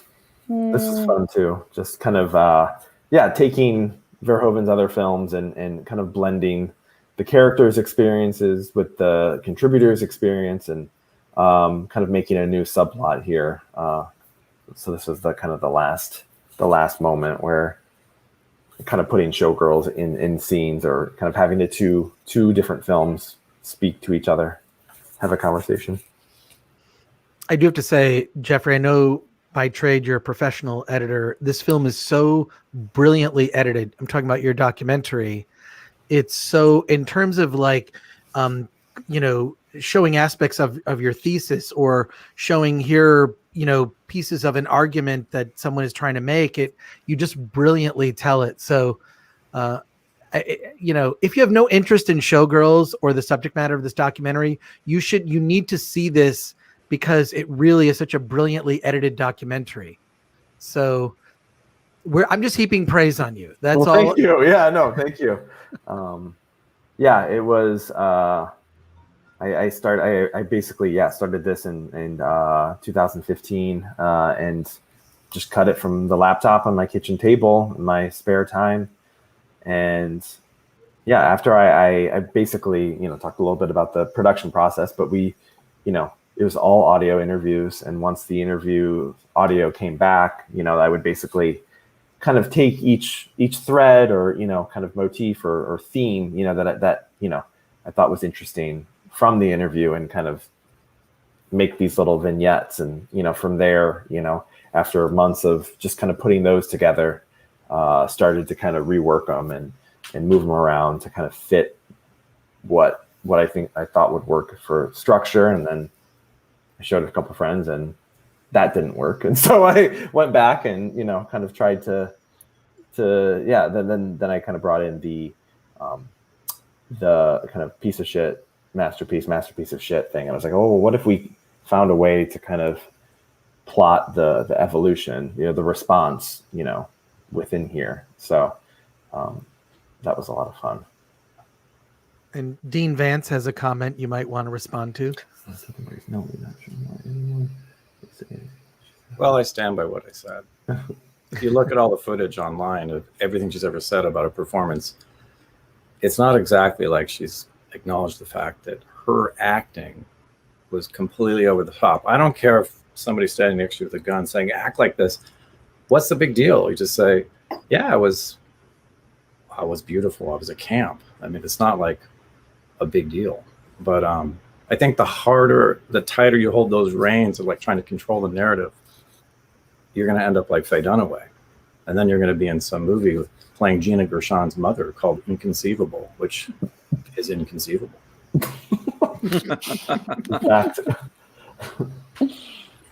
I did watch the show. I think it was. He was in that movie too. Inconceivable. He played Gina Gershon's husband, and they had like 3-year-old kids. Yeah, that's an interesting comment about Nick Cage. No, there was this TV show, and it was like, I can't even tell you what network, but she was like a judge on a dancing show. Step Up and Dance. That's what it was. Yeah. And I watched it. I don't know why, but I did. There's a very poignant moment when one of the gayer contestants, she comes out because she's like the den mother guest, like to sort of corral these dancers. And she never actually dances on the show. So like we're supposed to figure out osmotically that she's like this expert dancer. The only reference we have in our head, I'm sorry, is Showgirls. But she comes out and one of the guys starts to go like this. And you can just see her like beam at him, like shut it down. That's it. There's like no peep about Showgirls or supposed skilled dancing. But I used to remember they did this, like it was like an hour of doing the Umbrella song that Rihanna did. Then they were dancing and dancing and dancing. I go, okay, I got it. It didn't last long, as I recall. April, I love that. I like that. I wish you were with every screening that we have of that scene. I mean, the whole audience just is in tears. It's just beautiful. Your performance is just so stupid. So it's amazing. It's amazing. No, stupid is a compliment. Like in our San Francisco row, like we say it's so dumb. That means it's good. It's a joy to do that. It feels really like fun. Yeah. Shake it. And so talk a little bit about your relationship with Peaches, because you did the musical, the off-Broadway musical in New York, and then you teamed up with Joshua to bring it to San Francisco. Is that right? Or yeah. How did that? What was the? I got a call from the one and only Peaches Christ, aka Joshua Grinnell, aka Peaches Christ, and offering me a deal I can't refuse. I don't know how the phrase goes. So I had no idea what I was getting myself into, and it was just such a remarkable evolution of the play, like being able to up the production value, but also like give it a home in a community that is so hungry for it. Just everything about doing Showgirls the musical with Joshua was a total dream come true. Yeah, it was a happy marriage. And I feel the same way. It was one of those things where for me, after writing and directing and creating shows for so many years, it was a lot of my team who had gone to, because I don't just do Showgirls, I'll do send-ups of all different cult movies and but not musicals. I tend to write parodies, and it's very drag centered parodies. But a number of people who had done our Showgirls show had gone to see the show that April was in New York, and kept telling me, Peaches, we think you'll really like it. And I was so bummed that I never got to see it. So I reached out to the creators, Bob and Tobley, and asked them if there was any way I could see a video of it, because I hadn't made it to New York to see the show. And they said, like April said, please protect this, with your life, because these are actors who have not agreed to, appear nude on video. So they sent me a video of it, and I was blown away. I loved it right away. And I asked them if I could do the show in San Francisco, if they would let me mount the show, but I would put it on steroids, take it out of a black box kind of New York theater and put it on a big stage and give it big lighting and big sets and props. And I would be, the Crystal Connors character. And April, this, but I think it's such a testament to April. They said, yes, and we'll even give you a great deal on it, the licensing deal. But the caveat is you absolutely must cast April Kidwell and fly her to San Francisco. The show can't happen without her. And I remember thinking, I thought that was so cool that they were so loyal to April, and they knew I was going to put a bunch of drag queens in the show. And I said, well, after seeing her performance, it's hard for me to believe she's not a drag queen. So that was it. And I called April, and then, oh my God, we had so much fun doing that run. And April and I have a dream to remount that show someday. But we wanted to do it again at the Victoria Theater, and the calendar's never free enough. And now with COVID, but it was one of my favorite shows I've ever done. And I remember after rehearsals, I don't know if you remember this, April, the first couple dress rehearsals where I was supposed to like touch April's tits, she kept saying afterwards, like, you're not really, going for it. I'm going to need you to really go for it. Like really stick your hand up there, like it really needs to look like, and you stuck my hand in your crotch. And I remember being like, okay, well, here we go. Like, the actor is demanding, I fondle her on stage. And I remember the audible gasps from Peaches fans watching me molest your breasts every night. So much fun. Yeah. Oh my God. Good times. Yeah, I mean the music. Bob and Tobley are so talented, and there are songs on that soundtrack like "Horrier," where Nomi really realizes at the end after the big rape scene that she's a warrior and a whore, and she's combined. A warrior. Yeah, it's so great. What I really love is so you take this film that's just so over the top, and then you turn it into a musical parody, which is way more over the top. And then you take it and you put it in the drag world, which is like all the way overboard, over the top. It's such a delightful gem. Yeah, the one thing that in all of the shows we did at Midnight Mass, we never tackled recreating anything to do with the rape. It always felt like the one part of the movie that didn't, from a camp and celebratory point of view, it was always the point in our show where the audience kind of just went silent. Yeah. Or really what it became known as at Midnight Mass was the bathroom break. People all left. There was no joy in watching a woman be beaten that way. And that to me is why I always say, for Verhoeven and Esterhaus went on this thing for a while where they were kind of saying like, oh no, we knew it was campy, we knew we were making a over the top comedy, and I always say no, because of that Molly scene. That's a deal breaker. You didn't know, because that does not fit into the universe of the movie at all. Yeah. Well, and I mean, as you can see with this montage here, it's a reoccurring theme, in all of his films. So that was one clearly. One of the other kind of shocking things is I was like, like literally almost every film has, an instance of sexual violence that, I'm not going to defend it. I'm not going to try to explain, what he's going for. But your documentary definitely made it very clear that this is part of his, something he's working out. And I think in a lot of his other films, especially what's the newer one with Isabel? Elle. Yeah. I mean, I think it for that film, it makes total sense. It's what the movie's about. It works so well. Whereas in Showgirls, it was like, what is this doing? And so unnecessary. I mean, if I could, and I never want to cut someone's movie, but there were times where I thought I could just cut that scene out from the print I have. Well, that's what David Schmader does at his annotated screenings. He's like, that we skip over it. And there are some people who, think you need to experience all of Showgirls, Showgirls purists to get it. But you don't need to trigger people. No. It's a buzzkill for sure. Yeah. Oh gosh, her clothes are so amazing though. Yeah. I got to do a screening when they did the box set. MGM hired a bunch of us to do promo for.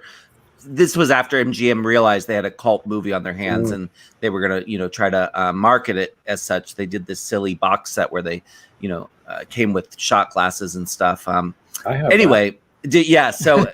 it too. But it was funny doing the screening in San Francisco because they pulled me in and they pulled some other people in, and one of the people they invited was the costumer, and I got to meet her and talk to her, and she had amazing incredible stories. And as you know, Jeffrey, there's another Showgirls documentary in the works. You know, and I feel like there's actually room for two, because I think where yours is so brilliant is from the fan and the viewer's point of view of why do we love this thing. And I think the other film, Goddess, which you know, I've been interviewed for, it's going to be more about the making of the movie and the behind the scenes stuff. And, you know, they have interviews with all the crew and and a lot of the actors and stuff. And I'm Joe Esterhaus. Yeah. Right. Yeah. So I'm excited to hear, especially some of those folks like a costumer, a dresser, you know, it's like, you want to know what really happened on a movie set? Talk to the dressers, you know, talk to the production assistants, you know, they'll tell the truth, you know. Yeah, that'd be good. It's the team that brought you I Am Divine, Confidential. So Ooh, cool. It'll be good. Yeah. Warrior. This is it. Yeah. Oh yeah. Yeah. So good. What was the costume process like for you guys? I mean, I'm just watching, you know, kind of April in this amazing kind of gold. I love that outfit. Piece. Where did you guys find? Are these Amy Sarazan? Yeah, we worked with in San Francisco. I have a kind of a team of costume designers, and on Showgirls, our lead costume designer was Amy Sarazan. And I think the way it usually goes is Amy asks me or does a breakdown and asks me for an amount of money that I say no to. And so then we go through together, she and I, and decide on which costumes we really, really want. And, you know, we usually, you know, come up with something in between, you know. I mean, partly it's that, you know, for my shows, and April knows, like for them to once the train leaves the station, you know, we can't stop. The show has to keep going. So costumes sometimes are really challenging when you want, you know, because it's a drag show, you want 20 costumes. Well, you know, then you're slowing the show down a whole lot to accommodate for that. So it's a total negotiation between me and the costumer usually. April, what was your favorite costume? That gold costume. Oh, good. I mean, I barely fit in it. It was like a keep it in tight moment, and also like dripping with sweat. So it's just like getting this fake leather on while I'm like super sweaty. It was very challenging, but it's just so perfect for that number. I mean, that show, I remember, like for you, it was like you were doing the Iron Man, you know, every night. Yeah, and then tried doing I Nomi. Yeah. I just remember that, like, and you know, in April in our Showgirls, the musical show, I mean, she's doing the pole dances and stuff that are like, I mean, I was so nervous that you were going to fall on your face or something. I did fall on my boob. I remember. I remember. Yes. We'd have a safe word. Yeah. If I got stuck. Yeah. Yeah. This is at Seattle. Kyle MacLachlan did a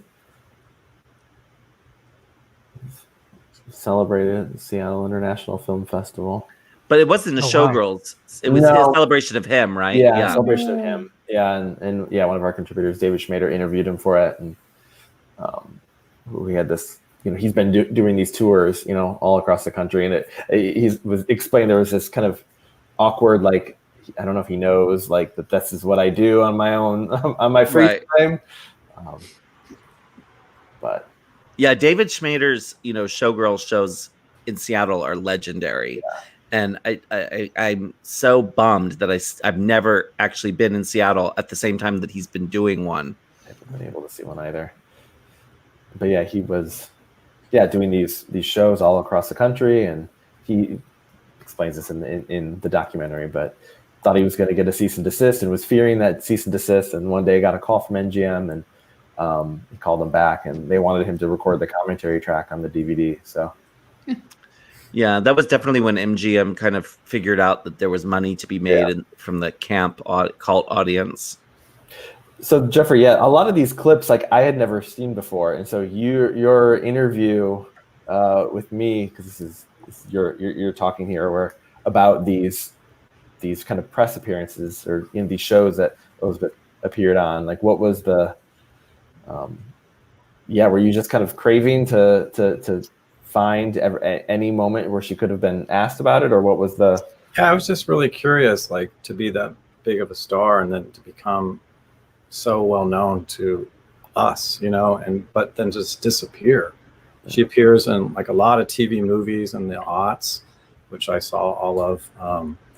But every time she was interviewed, I understand, I can't even imagine to like work that hard and then have everybody like just rip you to shreds. But I feel like as time moved on, even when she appeared at the end here, when she does the thing in LA, it's like, it's controversial, people love it, but I just feel like either she just doesn't, I don't know.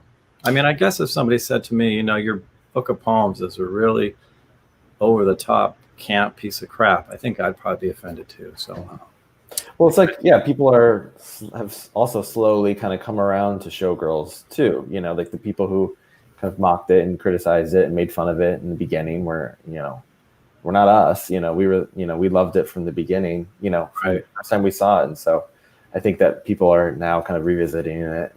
But it did make major bucks on DVD because when you have an NC-17, it's like, oh, it's a porn film I want to see alone, myself and all that. So I think that's where that rating actually helped it. Yeah. Because it is to this day one of MGM's top grossing films. So it was, you can make money in various ways. So.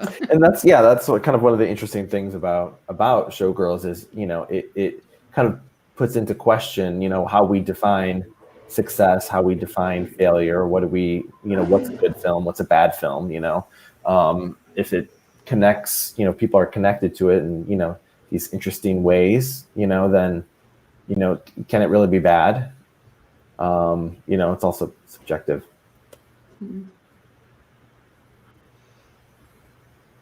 She looks gorgeous. Like seeing her at the cemetery, I remember being so jealous, of course. I mean, I'm not going to even lie about that. Yeah. Because for 20 something years, we have been inviting her year after year after year. So when I heard that she had gone to the cemetery, my heart sort of dropped, mostly because I was happy for everyone there. I mean, I'm not a totally bitter queen, but there was part of me that just felt like, I really wanted her to, come and see our show.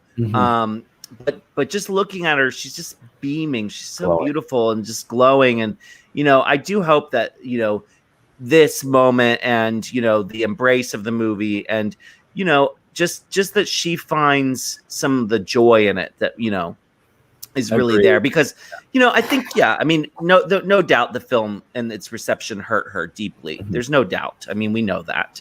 And, she didn't deserve it. And I hope that I can enjoy it, at some point.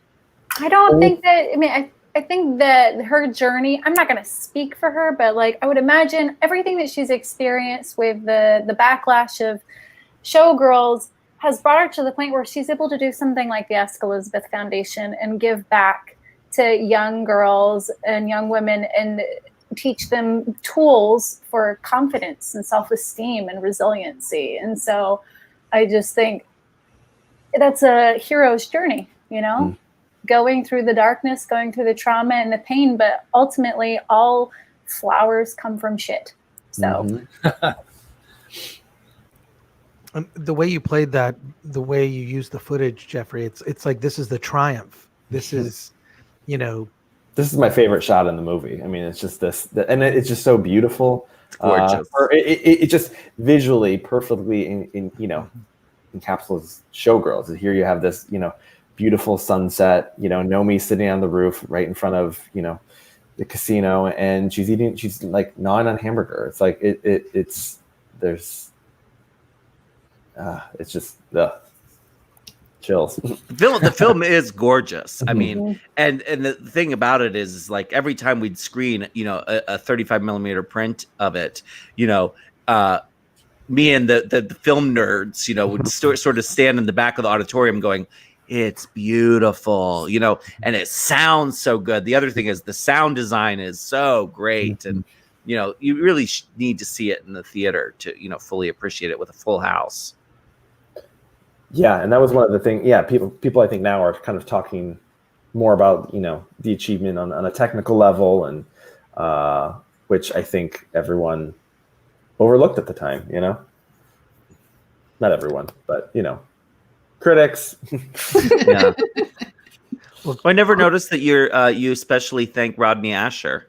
Mm-hmm. Yeah. So, he directed Room 237, which was a inspiration for this. And we actually grabbed coffee one afternoon out here in LA after all the interviews were done. And I kind of wanted to just pick his brain and figure out like a little bit of how he approached, the editing. And, there were so many questions I had with like the just like legally, like how he was able to do everything. It makes total sense that you guys would have been in touch. I just never noticed it before. And, for anyone who likes You Don't Nomi, if you're a fan of The Shining, definitely check out Rodney's movie, Room 237, which is made very similarly. Yeah, he did audio interviews too. Yeah. But yeah, he gave me the advice he gave me on our coffee break was make the movie that you want to make, and then once you're done and you're happy, then you bring in the lawyers, and so it was good, because then you gave me the kind of the confidence to just move forward with the editing, and the rest would have kind of fallen into place. Was there anything that the lawyers screwed up for you, or? No, I actually think it helped. It was we brought them on. It was kind of after we knew we got into Tribeca, and so we had to get everything cleared legally, and they go, it's Donaldson and Califf. They kind of the go-to boutique clearing agency here in Los Angeles, and they watched the film, and they said they were very comfortable with a lot of this, but they have areas where they want a little bit more information. So they basically wanted, required an explanation about why I was using these shots, and, to make sure that there was, it all was for the purpose of the film. And every shot, every single frame was put into a spreadsheet, and it would color coded, and they would send it back. And if there was any red, I had to either fix it, shorten it, swap the shot, or explain. So, and I think it just, it made I think some of my arguments stronger too, because I had to fix them, and if it wasn't clear to them, then if they couldn't defend it in court, then Right. What Ivan says, let's not forget the choreography for sure. Mm-hmm. Absolutely. And Mike Bianco says, thank you all so much for being part of this watch along. Thanks for watching, everybody. This was great. Like, okay, well, let's get final thoughts from everybody. What are you guys thinking? Final thoughts on the movie's out. It's this celebration of Showgirls can now be shared by, so many people. I want to hear from everybody else. Yeah. Well, I never thought 25 years later I'd be still talking about this movie. But thank you, Jeffrey, because it's been really lovely to meet all of you. And I enjoyed your comments, and I learned things, and that's always a good thing. So thank you for that. Thank you. I mean, I just will reiterate that I think Jeffrey made a great movie. I'm super proud to be part of it. I don't think I'll ever stop talking about Showgirls, probably. It's become such a huge and important part of my life. And I really think, it's such a special and really fantastic documentary. And, it's something I'm really proud to be part of. So thank you for including me.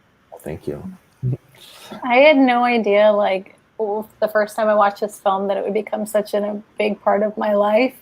And it's been really cool. Each chapter, the Showgirls chapter, in my evolution as a human being, and share the same sentiments. I'm so grateful to be a part of this crew, and it really is a wonderful, wonderful documentary. And I'm so proud of you and so grateful, Jeffrey. And it's so great to like connect with this community and be a part of it. So thank you guys.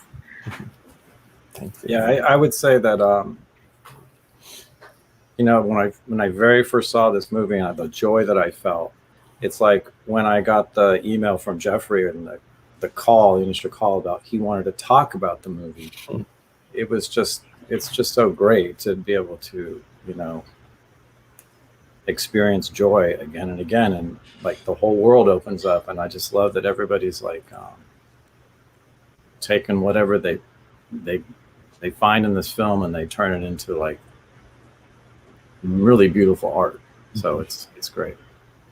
Yeah, I mean, it's just been a wild experience here. This was my first feature documentary, and I just learned so much. I would never have imagined that when I started this thing, because I kept it really close for the first couple of years, because I didn't know what it was going to be. I didn't know how it would turn out, and I've just been so kind of excited by just the response people have had to it, and I knew there would be a core kind of Showgirls fan base that would whatever it was that happened would be into it. But I've just been kind of blown away. So I just want to thank you all for doing what you did, and agreeing to speak with me and be a part of this journey. And I just thank you. And I don't think we're done. And I don't think it's done here. Like started the film with a line from Haley. The reason we're still talking about Showgirls is we're not done with it. And I think that's kind of the interesting thing, is we haven't really kind of figured it out. And I'm curious to see where the conversation goes next. Well, Jeffrey, I want to thank you just because some of my favorite movies are about movies. So you made a brilliant one, and all I can say is, could you please make another movie? So I hope you're working on something new. Something, figuring it out, but yeah, something. Oh, good. Okay, well, hopefully you'll come to us first, and we'll give you some coverage and a spotlight, because I'm just in love with this film. I don't buy every movie that I cover on Film Threat, and I bought your film, and I appreciate you taking the time. Everybody here taking the time. April, Susan, Jeffrey, Joshua, and Jeffrey, thank you so much for doing this. I also want to thank our sponsors, Storyblocks. Mm-hmm. If you are a aspiring filmmaker, go to storyblocks.com/filmthreat, and you can get stock footage to use that you can be cleared. The lawyers will have no problem with the stock footage in this. So, but everyone, thank you so much for doing this. This was amazing. I feel like we should just have the same crew back to talk about a different movie. That would really be. Should we close the show with an arm scissor? I think we could. We should end it like that. Like, okay, is everybody ready? Yeah. Okay. Thank you so much. You Don't Know Me. Jeffrey, thank you for bringing this amazing crew together. Appreciate it. All right. Woo! Everyone. April.